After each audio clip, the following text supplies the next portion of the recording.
Bagwis, good morning. Tuli ako. Kukuuli ako ng mga itlog sa itlogan ng ko, mga manok ko. Ayan, oh. Ayan. Tapos ito. Ang dami, oh. Daming itlog. Itlog ng mga manok ko. Ayan.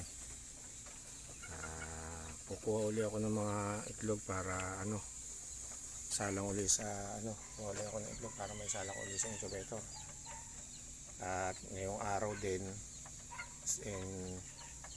maglilipat na ako ng mga sisiw. Ito na yung mga ito na yung kahapon kasi hindi pa gaano pisa lahat hindi pa pisa at saka basa pa. Ngayon ito yun na yung mga sisiw, oh. So, dami pisa lahat, sa lahat at ililipat ko na ngayon yan sa kulungan para doon na sila lumakas ng gusto. Lagyan ng ilaw. Ayusin ko yung nila ngayong kulungan. Sige mga kabagwis, update na lang uli. Thank you.